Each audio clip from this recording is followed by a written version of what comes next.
THE MAGIC CITY by E. Nesbit. CHAPTER I. THE BEGINNING. Philip Haldane and his sister lived in a little red-roofed house in a little red-roofed town. They had a little garden and a little balcony, and a little stable with a little pony in it, and a little cart for the pony to draw. A little canary hung in a little cage in the little bow window, and the neat little servant kept everything as bright and clean as a little new pin. Philip had no one but his sister, and she had no one but Philip. Their parents were dead, and Helen, who was 20 years older than Philip, and was really his half-sister, was all the mother he had ever known. And he had never envied other boys their mothers, because Helen was so kind and clever and dear. She gave up almost all her time to him. She taught him all the lessons he learned. She played with him, inventing the most wonderful new games and adventures. So that every morning when Philip woke, he knew that he was waking to a new day of joyous and interesting happenings.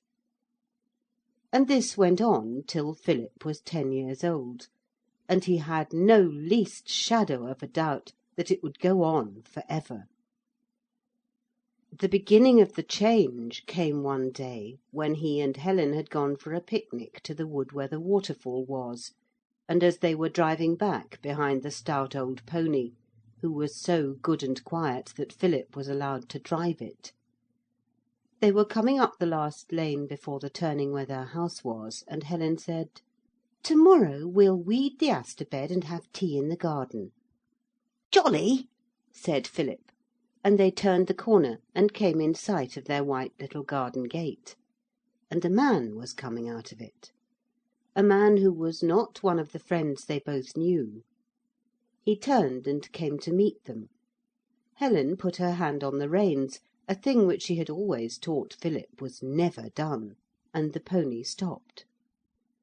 The man, who was, as Philip put it to himself, tall and tweedy, came across in front of the pony's nose and stood close by the wheel on the side where Helen sat. She shook hands with him and said, "How do you do?" in quite the usual way. But after that they whispered. Whispered! And Philip knew how rude it is to whisper, because Helen had often told him this. He heard 1 or 2 words, "at last," and "over now," and "this evening, then." After that Helen said, "This is my brother Philip," and the man shook hands with him, across Helen, another thing which Philip knew was not manners, and said, "I hope we shall be the best of friends." Pip said, "How do you do?" because that is the polite thing to say. But inside himself he said, "I don't want to be friends with you." Then the man took off his hat and walked away, and Philip and his sister went home. She seemed different somehow, and he was sent to bed a little earlier than usual. But he could not go to sleep for a long time, because he heard the front door bell ring, and afterwards a man's voice and Helen's going on and on in the little drawing-room under the room which was his bedroom. He went to sleep at last, and when he woke up in the morning it was raining, and the sky was grey and miserable. He lost his collar stud. He tore one of his stockings as he pulled it on. He pinched his finger in the door, and he dropped his tooth mug with water in it too, and the mug was broken and the water went into his boots. There are mornings, you know, when things happen like that. This was one of them. Then he went down to breakfast, which tasted not quite so nice as usual. He was late, of course. The bacon fat was growing grey with waiting for him, as Helen said in the cheerful voice that had always said all the things he liked best to hear. But Philip didn't smile. It did not seem the sort of morning for smiling, and the grey rain beat against the window. After breakfast Helen said, "Tea in the garden is indefinitely postponed, and it's too wet for lessons." That was one of her charming ideas, that wet days should not be made worse by lessons. "What shall we do?" she said. "Shall we talk about the island? Shall I make another map of it, and put in all the gardens and fountains and swings?" The island was a favourite play. Somewhere in the warm seas where palm trees are and rainbow coloured sands, the island was said to be, their own island, beautified by their fancy with everything they liked and wanted, and Philip was never tired of talking about it. There were times when he almost believed that the island was real. He was king of the island and Helen was queen, and no one else was to be allowed on it, only these two. But this morning even the thought of the island failed to charm. Philip straggled away to the window and looked out dismally at the soaked lawn and the dripping laburnum trees, and the row of raindrops hanging fat and full on the iron gate. "What is it, Pippin?" Helen asked. "Don't tell me you're going to have horrid measles, or red-hot scarlet fever, or noisy whooping cough." She came across and laid her hand on his forehead. "Why, you're quite hot, boy of my heart. Tell sister, what is it?" "You tell me," said Philip slowly. "Tell you what, Pip?" "You think you ought to bear it alone, like in books, and be noble and all that. But you must tell me. You promised you'd never have any secrets from me, Helen. You know you did." Helen put her arm round him and said nothing, and from her silence Pip drew the most desperate and harrowing conclusions. The silence lasted. The rain gurgled in the water-pipe and dripped on the ivy. The canary in the green cage that hung in the window put its head on one side and tweaked a seed-husk out into Philip's face, then twittered defiantly. But his sister said nothing.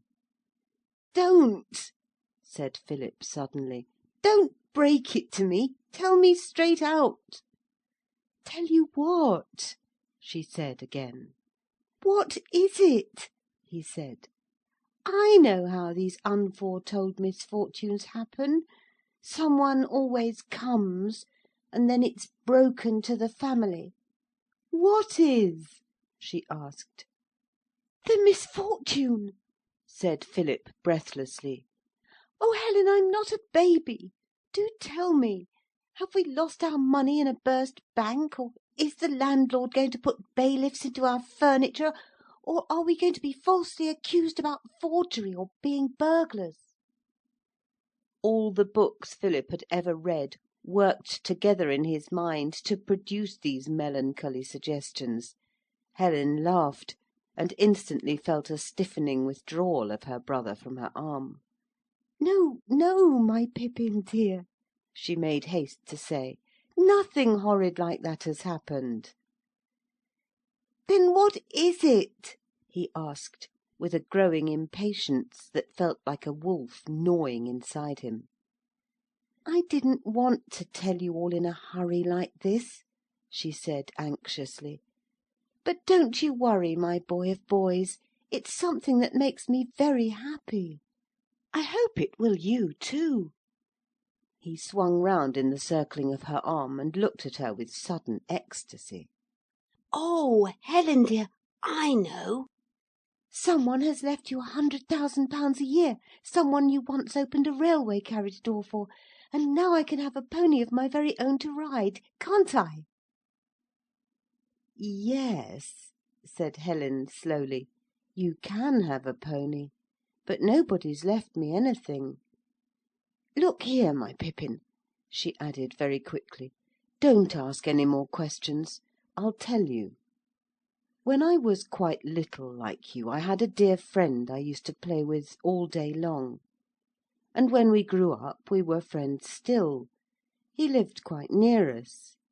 and then he married someone else, and then the someone died, and now he wants me to marry him, and he's got lots of horses and a beautiful house and park,' she added. 'And where shall I be?' he asked. 'With me, of course, wherever I am.' 'It won't be just us two any more, though,' said Philip. 'And you said it should be, for ever and ever.' 'But I didn't know then, Pip dear. He's been wanting me so long.' 'Don't I want you?'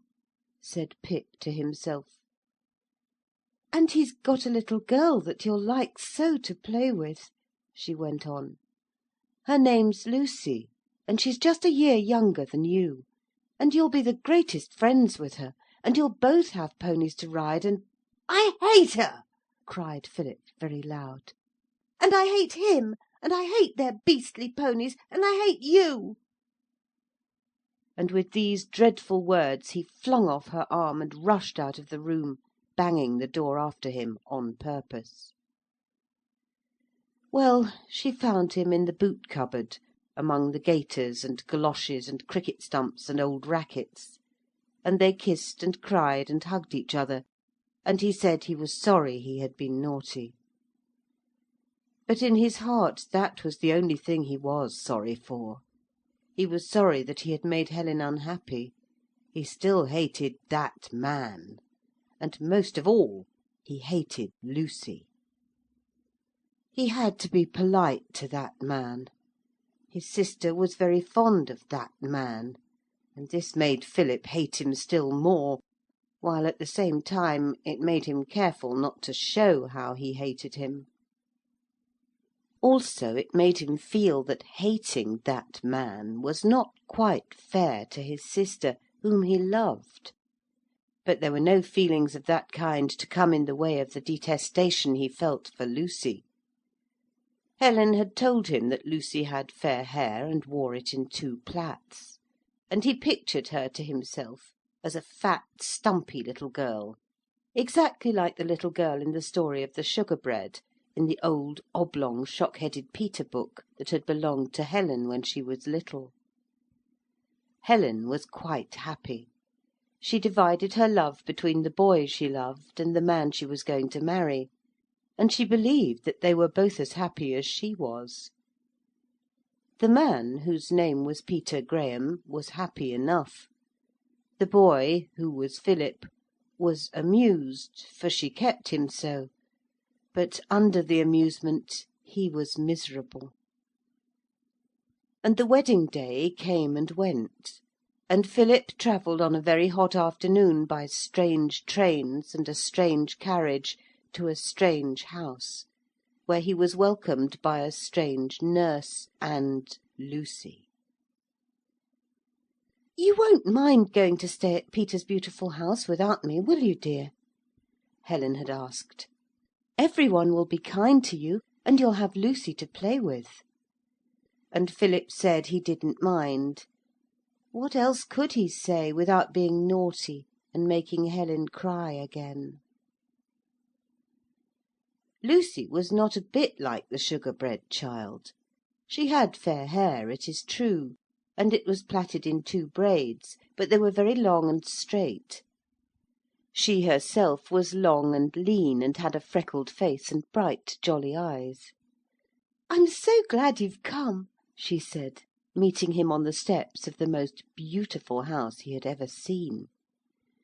'We can play all sort of things now that you can't play when you're only 1. I'm an only child,' she added, with a sort of melancholy pride. Then she laughed. 'Only rhymes with lonely, doesn't it?' she said. 'I don't know,' said Philip, with deliberate falseness, for he knew quite well. He said no more. Lucy tried 2 or 3 other beginnings of conversation, but Philip contradicted everything she said. 'I'm afraid he's very, very stupid,' she said to her nurse, an extremely trained nurse, who firmly agreed with her. And when her aunt came to see her next day, Lucy said that the little new boy was stupid, and disagreeable as well as stupid. And Philip confirmed this opinion of his behaviour to such a degree that the aunt, who was young and affectionate, had Lucy's clothes packed at once and carried her off for a few days' visit. So Philip and the nurse were left at the Grange. There was nobody else in the house but servants, and now Philip began to know what loneliness meant. The letters and the picture postcards which his sister sent every day from the odd towns on the continent of Europe, which she visited on her honeymoon, did not cheer the boy. They merely exasperated him, reminding him of the time when she was all his own, and was too near to him to need to send him postcards and letters. The extremely trained nurse, who wore a grey uniform and white cap and apron, disapproved of Philip to the depths of her well-disciplined nature. "Cantankerous little pig," she called him to herself. To the housekeeper she said, "He is an unusually difficult and disagreeable child. I should imagine that his education has been much neglected. He wants a tight hand." She did not use a tight hand to him, however. She treated him with an indifference more annoying than tyranny. He had immense liberty of a desolate, empty sort. The great house was his to go to and fro in, but he was not allowed to touch anything in it. The garden was his, to wander through, but he must not pluck flowers or fruit. He had no lessons, it is true, but then he had no games either. There was a nursery, but he was not imprisoned in it, was not even encouraged to spend his time there. He was sent out for walks, and alone, for the park was large and safe. And the nursery was the room of all that great house that attracted him most, for it was full of toys of the most fascinating kind. A rocking horse as big as a pony, the finest doll's house you ever saw, boxes of tea things, boxes of bricks, both the wooden and the terracotta sorts, puzzle maps, dominoes, chessmen, draughts, every kind of toy or game that you have ever had or ever wished to have. And Pip was not allowed to play with any of them. "You mustn't touch anything, if you please," the nurse said, with that icy politeness which goes with a uniform. "The toys are Miss Lucy's. No, I couldn't be responsible for giving you permission to play with them. No, I couldn't think of troubling Miss Lucy by writing to ask her if you may play with them. No, I couldn't take upon myself to give you Miss Lucy's address." For Philip's boredom and his desire had humbled him even to the asking for this. For 2 whole days he lived at the Grange, hating it and every one in it. For the servants took their cue from the nurse, and the child felt that in the whole house he had not a friend. Somehow he had got the idea firmly in his head that this was a time when Helen was not to be bothered about anything. So he wrote to her that he was quite well, thank you, and the park was very pretty, and Lucy had lots of nice toys. He felt very brave and noble and like a martyr, and he set his teeth to bear it all. It was like spending a few days at the dentist's. And then, suddenly, everything changed. The nurse got a telegram. A brother who had been thought to be drowned at sea had abruptly come home. She must go to see him. "If it costs me the situation," she said to the housekeeper, who answered, "Oh, well, go then. I'll be responsible for the boy, sulky little brat." And the nurse went. In a happy bustle she packed her boxes and went. At the last moment, Philip, on the doorstep, watching her climb into the dog cart, suddenly sprang forward. "Oh, nurse!" he cried, blundering against the almost moving wheel, and it was the first time he had called her by any name. "Nurse, do say I may take Lucy's toys to play with. It is so lonely here. I may, mayn't I? I may take them." Perhaps the nurse's heart was softened by her own happiness and the thought of the brother who was not drowned. Perhaps she was only in such a hurry that she did not know what she was saying. At any rate, when Philip said for the third time, "May I take them?" she hastily answered, "Bless the child, take anything you like. Mind the wheel, for goodness' sake. Good bye, everybody," waved her hand to the servants assembled at the top of the wide steps, and was whirled off to joyous reunion with the undrowned brother. Philip drew a deep breath of satisfaction, went straight up to the nursery, took out all the toys, and examined every single one of them. It took him all the afternoon. The next day he looked at all the things again, and longed to make something with them.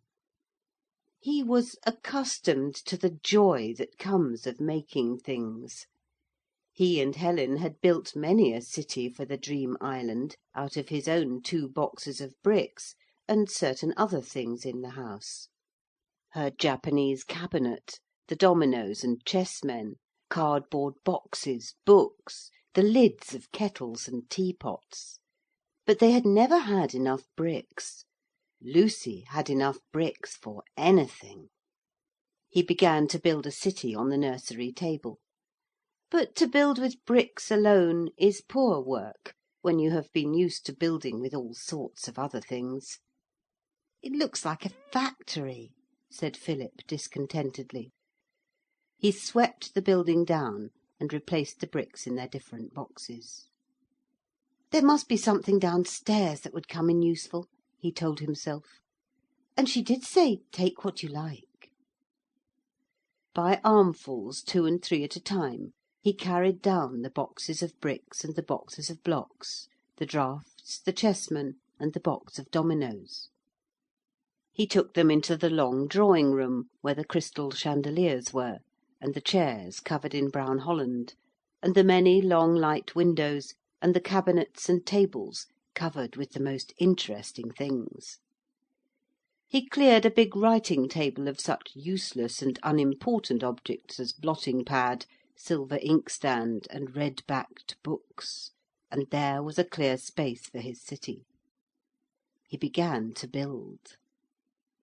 A bronze Egyptian god on a black and gold cabinet seemed to be looking at him from across the room. "All right," said Philip, "I'll build you a temple. You wait a bit." The bronze god waited, and the temple grew, and 2 silver candlesticks topped by chessmen served admirably as pillars for the portico. He made a journey to the nursery to fetch the Noah's Ark animals. The pair of elephants, each standing on a brick, flanked the entrance. It looked splendid, like an Assyrian temple in the pictures Helen had shown him. But the bricks, wherever he built with them alone, looked mean and like factories or workhouses. Bricks alone always do. Philip explored again. He found the library. He made several journeys. He brought up 27 volumes bound in white vellum with marbled boards, a set of Shakespeare, 10 volumes in green morocco. These made pillars and cloisters, dark, mysterious, and attractive. More Noah's Ark animals added an Egyptian-looking finish to the building. "Lor, ain't it pretty?" said the parlour-maid who came to call him to tea. "You are clever with your fingers, Master Philip, I will say that for you. But you'll catch it, taking all them things." "That grey nurse said I might," said Philip. "And it doesn't hurt things building with them. My sister and I always did it at home," he added, looking confidingly at the parlour-maid. She had praised his building, and it was the first time he had mentioned his sister to any one in that house. "Well, it's as good as a peep show," said the parlour maid. "It's just like them picture postcards my brother in India sends me. All them pillars and domes and things, and the animals too. I don't know how you fare to think of such things, that I don't." Praise is sweet. He slipped his hand into that of the parlour maid as they went down the wide stairs to the hall, where tea awaited him, a very little tray on a very big dark table. "He's not half a bad child," said Susan at her tea in the servants' quarters. "That nurse frightened him out of his little wits with her prim ways, you may depend. He's civil enough if you speak him civil." "But Miss Lucy didn't frighten him, I suppose?" said the cook. "And look how he behaved to her." "Well, he's quiet enough anyhow. You don't hear a breath of him from morning till night," said the upper housemaid. "Seems silly like to me." "You slip in and look what he's been building, that's all," Susan told them. "You won't call him silly then. India and pagodas ain't in it." They did slip in, all of them, when Philip had gone to bed.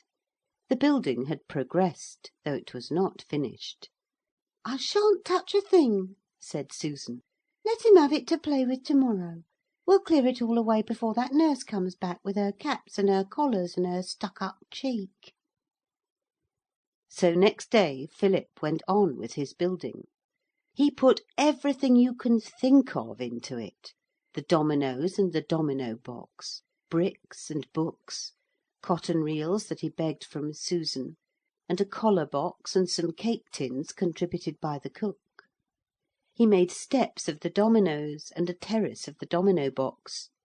He got bits of southernwood out of the garden and stuck them in cotton reels, which made beautiful pots, and they looked like bay trees in tubs. Brass finger bowls served for domes, and the lids of brass kettles and coffee pots from the oak dresser in the hall made minarets of dazzling splendour. Chessmen were useful for minarets too. "I must have paved paths and a fountain," said Philip thoughtfully. The paths were paved with mother-of-pearl card counters, and the fountain was a silver and glass ash tray with a needle case of filigree silver rising up from the middle of it. And the falling water was made quite nicely out of narrow bits of the silver paper off the chocolate Helen had given him at parting. Palm trees were easily made. Helen had showed him how to do that, with bits of larch fastened to elder stems with plasticine. There was plenty of plasticine among Lucy's toys. There was plenty of everything. And the city grew till it covered the table. Philip, unwearied, set about to make another city on another table. This had for chief feature a great water tower with a fountain round its base. And now he stopped at nothing. He unhooked the crystal drops from the great chandeliers to make his fountains. This city was grander than the first. It had a grand tower made of a waste-paper basket, and an astrologer's tower that was a photograph enlarging machine. The cities were really very beautiful. I wish I could describe them thoroughly to you, but it would take pages and pages. Besides all the things I have told of alone, there were towers and turrets and grand staircases, pagodas and pavilions, canals made bright and water-like by strips of silver paper, and a lake with a boat on it. Philip put into his buildings all the things out of the doll's house that seemed suitable, the wooden things to eat and dishes, the leaden teacups and goblets. He peopled the place with dominoes and pawns. The handsome chessmen were used for minarets. He made forts and garrisoned them with lead soldiers. He worked hard and he worked cleverly, and as the cities grew in beauty and interestingness, he loved them more and more. He was happy now. There was no time to be unhappy in. "I will keep it as it is till Helen comes. How she will love it," he said. The two cities were connected by a bridge, which was a yardstick he had found in the servants' sewing room, and taken without hindrance, for by this time all the servants were his friends. Susan had been the first, that was all. He had just laid his bridge in place, and put Mr. and Mrs. Noah in the chief square to represent the inhabitants, and was standing rapt in admiration of his work, when a hard hand on each of his shoulders made him start and scream. It was the nurse. She had come back a day sooner than any one expected her. The brother had brought home a wife, and she and the nurse had not liked each other, so she was very cross, and she took Philip by the shoulders and shook him, a thing which had never happened to him before. "You naughty, wicked boy," she said, still shaking. "But I haven't hurt anything. I'll put everything back," he said, trembling and very pale. "You'll not touch any of it again," said the nurse. "I'll see to that. I shall put everything away myself in the morning, taking what doesn't belong to you." "But you said I might take anything I liked," said Philip. "So if it's wrong, it's your fault." "You untruthful child!" cried the nurse, and hit him over the knuckles. Now, no one had ever hit Philip before. He grew paler than ever, but he did not cry, though his hands hurt rather badly, for she had snatched up the yardstick to hit him with, and it was hard and cornery. "You are a coward," said Philip, "and it is you who are untruthful and not me." "Hold your tongue," said the nurse, and whirled him off to bed. "You'll get no supper, so there," she said, angrily tucking him up. "I don't want any," said Philip, "and I have to forgive you before the sun goes down." "Forgive, indeed," said she, flouncing out. "When you get sorry, you'll know I've forgiven you," Philip called after her, which of course made her angrier than ever. Whether Philip cried when he was alone is not our business. Susan, who had watched the shaking and the hitting without daring to interfere, crept up later with milk and sponge cakes. She found him asleep, and she says his eyelashes were wet. When he awoke, he thought at first that it was morning, the room was so light. But presently he saw that it was not yellow sunlight, but white moonshine which made the beautiful brightness. He wondered at first why he felt so unhappy. Then he remembered how Helen had gone away, and how hateful the nurse had been. And now she would pull down the city, and Helen would never see it, and he would never be able to build such a beautiful one again. In the morning it would be gone, and he would not be able even to remember how it was built. The moonlight was very bright. "I wonder how my city looks by moonlight," he said. And then, all in a thrilling instant, he made up his mind to go down and see for himself how it did look. He slipped on his dressing gown, opened his door softly, and crept along the corridor and down the broad staircase, then along the gallery and into the drawing-room.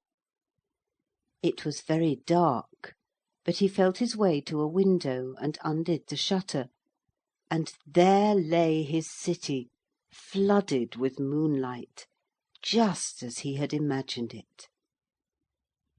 He gazed on it for a moment in ecstasy, and then turned to shut the door. As he did so, he felt a slight strange giddiness, and stood a moment with his hand to his head. He turned and went again towards the city, and when he was close to it he gave a little cry, hastily stifled, for fear some one should hear him and come down and send him to bed. He stood and gazed about him bewildered and once more rather giddy, for the city had, in a quick blink of light followed by darkness, disappeared. So had the drawing-room. So had the chair that stood close to the table. He could see mountainous shapes rising enormous heights in the distance, and the moonlight shone on the tops of them. But he himself seemed to be in a vast flat plain. There was the softness of long grass round his feet, but there were no trees, no houses, no hedges or fences to break the expanse of grass. It seemed darker in some parts than others, that was all. It reminded him of the illimitable prairie of which he had read in books of adventure. "I suppose I'm dreaming," said Philip, "though I don't see how I can have gone to sleep just while I was turning the door-handle. However—" He stood still, expecting that something would happen. In dreams something always does happen, if it's only that the dream comes to an end. But nothing happened now. Philip just stood there quite quietly, and felt the warm soft grass round his ankles. Then, as his eyes became used to the darkness of the plain, he saw some way off a very steep bridge, leading up to a dark height, on whose summit the moon shone whitely. He walked towards it, and as he approached he saw that it was less like a bridge than a sort of ladder, and that it rose to a giddy height above him. It seemed to rest on a rock far up against dark sky, and the inside of the rock seemed hollowed out in one vast dark cave. And now he was close to the foot of the ladder. It had no rungs, but narrow ledges made hold for feet and hands. Philip remembered Jack and the Beanstalk, and looked up longingly, but the ladder was a very, very long one. On the other hand, it was the only thing that seemed to lead anywhere, and he had had enough of standing lonely in the grassy prairie, where he seemed to have been for a very long time indeed. So he put his hands and feet to the ladder and began to go up. It was a very long climb. There were 308 steps, for he counted them. And the steps were only on one side of the ladder, so he had to be extremely careful. On he went, up and on and up, till his feet ached, and his hands felt as though they would drop off for tiredness. He could not look up far, and he dared not look down at all. There was nothing for it but to climb and climb and climb, and at last he saw the ground on which the ladder rested, a terrace hewn in regular lines, and as it seemed hewn from the solid rock. His head was level with the ground, now his hands, now his feet. He leapt sideways from the ladder and threw himself face down on the ground, which was cold and smooth like marble. There he lay, drawing deep breaths of weariness and relief.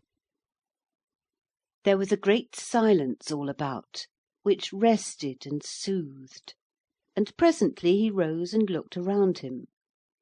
He was close to an archway with very thick pillars, and he went towards it and peeped cautiously in.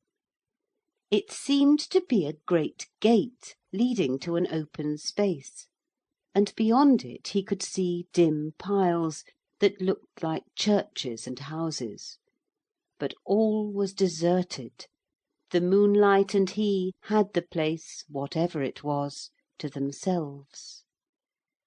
"I suppose every one's in bed," said Philip, and stood there trembling a little, but very curious and interested, in the black shadow of the strange arch. Chapter 2 Chapter 2